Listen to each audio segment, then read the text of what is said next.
Hello tout le monde, je crois que vous allez bien, je me porte moi très bien et aujourd'hui on va parler d'un sujet que je n'aime pas parce que je n'aime pas dévoiler cette partie de ma life parce que c'est une partie de mon âme que je garde assez jalousement et c'est pas toujours agréable de parler de ça. Mais je pense que ça peut aider certaines personnes et que ça peut être utile. Le but c'est d'aider quelqu'un qui est très certainement complexé par son apparence physique. Et donc on va commencer tout de suite.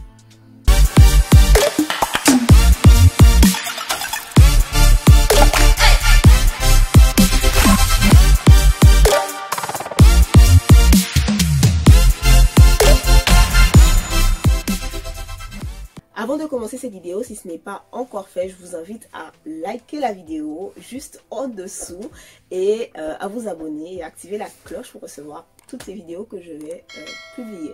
Si ce contenu t'intéresse, je t'invite donc aussi à le partager à tous tes proches, à tes amis, voilà, sur tes réseaux, etc., etc. Et merci pour toutes les personnes qui se sont abonnées récemment. Merci aux personnes qui commentent les vidéos. Vraiment, ça me fait plaisir. Et donc c'est parti. Posons vite fait le contexte. Comme d'habitude. Alors je n'ai jamais été mince de ma vie. Je n'ai jamais été mince de ma vie. Je répète, je n'ai jamais été mince de ma life. Ok? Jamais de la vie. Je n'ai su ce qu'était avoir une taille fine. Je ne suis jamais passée en dessous d'un 40. En dessous d'un 40. Parce que quand j'étais un peu plus jeune, je pouvais porter, quand j'étais très jeune, hein, je portais déjà du 40. Et en grandissant, à peu près jusqu'à, allez, à la vingtaine, je suis passée au 42-44. Et je ne suis jamais allée en dessous. Ça doit bien faire, allez, j'ai quel âge là? Ça doit bien faire 6 ans, 8 ans que je suis jamais allée en dessous de la taille 42. C'est quand même, enfin, je pense que c'est quand même important de le dire. Que vous compreniez où est-ce que je veux en venir. Ok, maintenant que cela est dit, passons au vif du sujet. C'est pas tant sur la grossophobie que je veux m'étendre en fait, mais plutôt sur le fait que j'assume complètement qui je suis aujourd'hui, que je réponde à des modèles de beauté ou pas. Malheureusement, chers adultes, parfois vous êtes très méchants avec des personnes qui n'ont même pas encore fini de se construire en tant qu'individus, qui sont à la recherche de qui ils sont, qui sont en pleine construction de leur être émotionnel, qui sont en pleine construction de leur estime de soi, qui sont en pleine construction de qui ils sont vraiment. Pourquoi je dis ça? Tout simplement parce que moi, quand j'étais plus jeune, donc pour la petite histoire, hein, quand j'étais plus jeune, je vais vous raconter un fait qui m'a particulièrement marqué. Je crois que vraiment, si cette personne suit cette vidéo, tu étais méchant. Wallahi billahi, tu étais mauvais. Ça ne se fait pas. Alors, un ami à un de mes oncles, à l'époque, passait son temps à m'appeler Boum Boum Choupa Choup. Vous avez bien entendu. C'est comme ça qu'il m'appelait. Je ne vais pas répéter ça. Non, c'est méchant, hein, c'est très méchant. Alors pour que vous visualisez à quel point c'était méchant, c'est pas que la personne m'appelait Boum Boum Choupa Choup quand il y avait personne à côté. Cette personne m'appelait comme ça en criant très fort du haut de son troisième étage ou quatrième, je sais plus. Criait Boum Boum Choupa Choup pour que vous visualisez bien la chose. J'habitais dans un immeuble et dans cet immeuble-là, j'étais au 3e étage et le compartiment juste à côté, je crois qu'il était au 4e. Et donc, quand je descendais de chez moi pour aller soit prendre le taxi pour aller à l'école, pour aller à l'église ou peu importe, si j'avais le malheur qu'il soit à son balcon pendant que je passe, forcément il crie Boum Boum Choupa Choup, forcément. Moi, ça m'a vraiment blessée et ça ne m'a pas fait plaisir. Ça ne m'a pas du tout fait du bien. Et quand j'étais plus jeune, comme je vous l'ai déjà dit, j'ai pas été mince en fait. Je vais vous trouver une photo de moi. Je vous la mettrai à un moment donné. Vous allez comprendre. Et bah, Boum Boum Choupa Choup, c'était cette fille. Je suis vraiment pas en train de faire l'apologie du surpoids, l'apologie de l'obésité ou quoi que ce soit. Pas du tout. Ces personnes-là, elles m'énervent. elles m'énervaient clairement. Je pouvais pas les sentir. Quand l'autre se mettait à son balcon pour crier boum boum choupa choup, je marchais très vite. Je courais, voilà, pour fuir son regard. Et son immeuble n'était pas très loin de la route où je prenais mon taxi. C'est-à-dire que si je restais là pour prendre le taxi, il criait encore plus fort. Allez-y comprendre. Alors, ça, c'est le fait qui m'a le plus marqué, mais il y en a d'autres en fait. Il y en a d'autres. Je ne vais pas m'étaler sur tous parce que bon, la vidéo n'est pas censée durer 3 heures et j'essaye d'aller à l'essentiel. J'ai développé vraiment beaucoup d'amertume pour ces personnes. Et ma mère a joué un rôle très très important à ce moment-là. Ça, je m'en étais pas rendu compte avant d'être grande. À cette époque-là, je ne le voyais pas. Mais plus je grandis et plus je lis des choses sur l'estime de soi, plus je vois comment certaines personnes qui sont plus jeunes que moi ont du mal à s'aimer elles-mêmes. Et plus je me dis, mais en fait, maman, waouh! On pouvait ne pas être d'accord sur plusieurs choses. Mais cette femme, waouh, maman, je t'aime, mais de tout mon cœur. Parce que ma mère me disait que j'étais belle. Et pourtant, je ne venais pas nécessairement me plaindre tout le temps de ce que les gens me disaient ou de ce que les gens me faisaient. À ce moment-là, je me suis créé une espèce de carapace, de figure que personne ne peut venir embêter en fait. Et je pense que mes camarades, si j'ai des camarades de lycée qui suivent cette vidéo, franchement, en commentaire, ils pourront vous dire, en fait, je dégageais quelque chose d'un peu effrayant. Je dégageais quelque chose d'un peu effrayant. Parce que je ne voulais pas qu'on vienne m'embêter. Je ne voulais pas qu'on vienne m'adresser la parole. Je ne voulais pas qu'on me parle. Je ne voulais absolument pas sentir quelqu'un à côté pour venir se foutre encore de ma gueule. Je ne supportais plus ça. Parce que les personnes qui se foutaient de moi à l'époque étaient beaucoup plus âgées que moi. C'était même pas des enfants comme moi. Souvent on dit que les enfants sont durs envers les d'autres enfants, mais là ce n'était pas des enfants, c'était des adultes et ces adultes se moquaient de moi. Je n'avais aucun pouvoir pour comment dire, je ne pouvais pas leur dire en fait tu arrêtes, tu me saoules, tu me fatigues. Le moyen que j'avais trouvé pour sortir de ça, c'était de me refermer. Et à ce moment-là, ma mère intervient.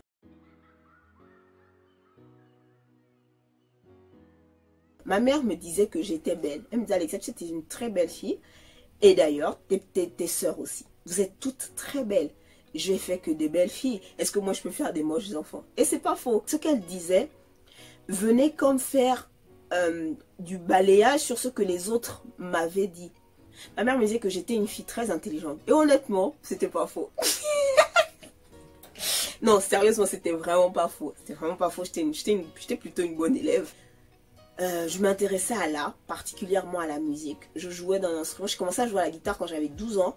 Et ma mère me rappelait combien j'étais talentueuse. Et elle n'a pas hésité à m'offrir une guitare. Elle n'a pas hésité pour que je puisse développer mon art. Elle n'a pas hésité à trouver quelqu'un avec mon père pour pouvoir que je puisse faire des cours. Une tata qui est assez proche de mes parents, qui m'avait donné mes premiers cours de guitare. Ma mère investissait beaucoup en moi. Et d'ailleurs, quand je dis en moi, enfin, finalement, elle a fait ça pour tout le monde. Mais là, je parle de moi et vraiment, elle a investi en moi. Elle achetait énormément de livres à l'époque pour que je puisse lire. Peut-être que pour les personnes qui vivent en France et qui ont toujours grandi ici, ça veut rien dire. Ça veut vraiment rien dire parce que vous avez grandi dans un univers où la lecture c'est normal, où il y a la bibliothèque. Moi, dans mon lycée, il n'y avait pas de bibliothèque en fait. Je suis sûre qu'au Gabon, on peut compter aujourd'hui le nombre de bibliothèques. Peut-être que je devrais associer les doigts de pied et encore. Il n'y en a pas beaucoup où les gens peuvent aller et prendre des livres et ressortir. Ce n'est pas aussi et autant accessible qu'aujourd'hui. Mais à mon époque, dans le pays où j'ai vécu, c'était une mine d'or que vous ne pouvez pas imaginer. Une mine d'or que vous ne pouvez pas imaginer. Finalement, je me suis créé mon propre monde. J'avais ma petite bibliothèque dans ma chambre, j'avais mes dictionnaires de tout type. Et je me perdais dans des trucs de philo, de français, enfin, je kiffais ça à mort. Et malheureusement, ça m'a rendu quand même assez fermée. Petit à petit, j'ai réussi à en sortir. Et ma mère m'a aussi enseigné combien les hommes étaient méchants. Quand je dis hommes, c'est homme humanité, hein, c'est pas les hommes masculins. Et ma mère disait souvent, vous savez les filles, le cœur de l'homme est méchant. Elle aimait dire ça. Et peut-être qu'au départ, je comprenais pas trop. Mais j'ai fini par comprendre en fait. Et c'était pas faux. Et maman nous enseignait que les hommes vont toujours nous faire de la peine. Enfin, de manière volontaire ou non. Que ça va arriver. Mais que nous avons une force, c'est que nous pouvons plier nos genoux. Et que nous pouvons prier. Nous pouvons parler à Dieu pour qu'il règle la situation. Et ma mère m'avait appris à prier d'une certaine façon qui peut être assez drôle. Ma mère m'avait dit, alors tu te mets à genoux. Et tu dis, bon Seigneur. Tu vois la personne là, non, elle m'énerve. Vraiment, elle m'énerve. Mais j'aimerais vraiment que tu règles son cas. Parce que là, je n'en peux plus. Je ne lui ai rien fait. Je ne mérite pas qu'elle fasse ça. Et tu as la capacité de faire en sorte qu'elle arrête de m'embêter. Et aussi étrange que ça puisse paraître pour certains, moi, ça m'a vraiment aidé en fait. J'ai envie de mettre en avant... les 3 points. La première chose, c'est que vous, parents, vous avez la possibilité de changer, de modeler la perception qu'un enfant va avoir de lui-même.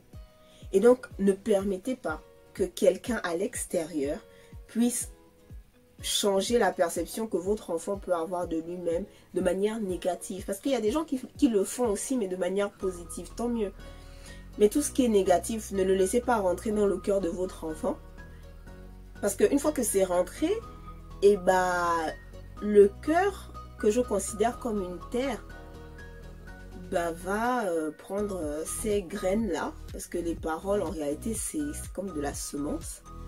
Et ça va rentrer dans la terre. Et ça va commencer à fleurir. Et les fruits qui généralement poussent sur ce genre d'arbre ne sont pas des bons fruits. Et ça détruit la personne de l'intérieur. Et je trouve ça vraiment dommage. Deuxième chose, c'est vous, les adultes, arrêtez de faire des commentaires à tout va sur le poids des gens. En fait, arrêtez ça. Je pense qu'il faut être sérieux, quoi. L'enfant d'autrui est gros. Déjà, en quoi ça te regarde? Pour commencer, en fait. En quoi c'est ton problème? Non, honnêtement, va parler à sa mère si tu le désires. Mais l'enfant ne peut pas gérer ce type d'informations que tu es en train de lui donner. C'est pas à toi de faire son éducation. Va parler à sa mère. Et encore, quel est le lien de proximité que tu as avec sa mère pour lui parler? Parfois, vous ne savez pas pourquoi les gens prennent du poids. Les gens qui prennent du poids tout simplement parce qu'ils sont malades. C'est pas parce qu'ils mangent mal. Je ne dis pas que c'est la raison unique de toutes les prises de poids dans le monde. C'est pas ce que je dis. Cependant, des fois on parle n'importe comment et on ne sait pas qu'on est en train de blesser la personne qui est en face de nous parce que ce qu'on est en train de dire met en réalité de la lumière sur sa maladie. Si quelqu'un est gros parce qu'il est malade et que vous êtes en train de dire que mais toi aussi arrête un peu de prendre du poids là. En fait, tu lui rappelles juste qu'elle est malade. Et ce n'est pas du tout productif. Ça ne sert à rien. Et bien entendu, la troisième chose par laquelle je vais terminer cette vidéo et qui va me permettre d'extrapoler un peu tout ce que j'ai raconté. Moi, je ne me trouvais pas belle quand j'étais jeune. Je ne me trouvais pas belle quand j'étais jeune. Honnêtement, je me regardais dans le miroir et je ne comprenais pas pourquoi j'étais pas belle. Mais toutes les méchancetés qu'on m'avait dites, d'une manière ou d'une autre, ont influencé mon regard sur moi-même. J'aimerais nous dire quand même qu'on se construit avec le regard des autres. Et ce regard doit être bienveillant. Autant que cela dépend de nous, autant que cela est possible. Beaucoup de femmes ne se trouvent pas belles parce qu'on les a comparées à d'autres personnes. Beaucoup de femmes ne se trouvent... Enfin oui, je vais parler des femmes, parce que bon, voilà, c'est ma chose. Beaucoup de femmes ne se trouvent pas belles parce qu'on leur a rappelé 10 000 fois qu'elles étaient grosses. Parce qu'on leur a rappelé 10 000 fois qu'elles étaient en surpoids. Parce qu'on leur... Et d'ailleurs, le mot gros, apparemment, c'est pas un bon mot. Je vais te dire, non, elle est... Comment les gens disent ça? Ils disent pas gros, ils ont un mot là. Oh, elle est ronde. Elle est ronde. really non, la personne est grosse, elle est grosse. Bon, c'est juste que malheureusement, aujourd'hui, ça a pas une bonne connotation. Mais combien de personnes ne s'aiment pas? Combien de personnes ne se trouvent pas belles? Et à quel degré ça les impacte dans leur relation avec les gens? Et quand je dis relation, je parle de relations de tout type. Hein. Je parle de relations amicales, je parle de relations amoureuses, je parle de relations fraternelles, je parle de relations professionnelles. Sur tous les types de plans, si vous ne vous aimez pas vous-même, vous aurez du mal à aimer les autres en fait. C'est pas possible. Vous aurez du mal à aimer les autres. Et malheureusement, on se construit certes sur le regard des autres, mais c'est notre regard à nous qui doit compter en priorité. Mais vraiment en priorité. Ce que les gens disent en réalité, on s'en fout un peu. On s'en fout un peu. Et j'ai vu un statut, j'ai vu une photo sur Insta où c'était écrit la vie des autres. Donc la vie L'_AVIS. C'est la vie LA_VIE des autres. Finally, il vaut peut-être mieux que l'on apprenne à se demander ce qu'on aime nous. Et quand on est plus âgé, quand on est parent, qu'on fasse attention à ce que les gens disent autour de nos enfants, ou en tout cas qu'on leur dise des choses positives.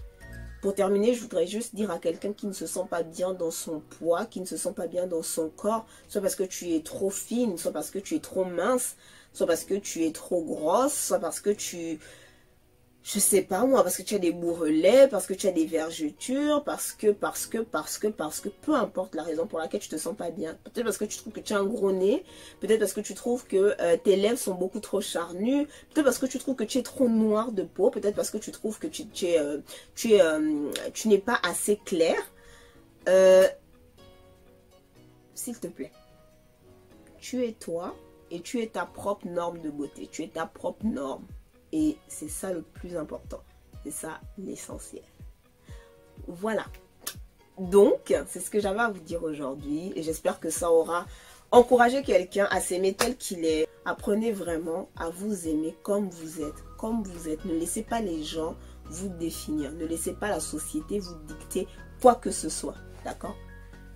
Voilà, c'est terminé. Je vous souhaite un excellent week-end ou une excellente semaine. Je ne sais pas quand est-ce que vous allez regarder cette vidéo, mais dans tous les cas, je vous fais plein de bisous. Et puis, on se retrouve très vite dans une prochaine vidéo. Bye bye.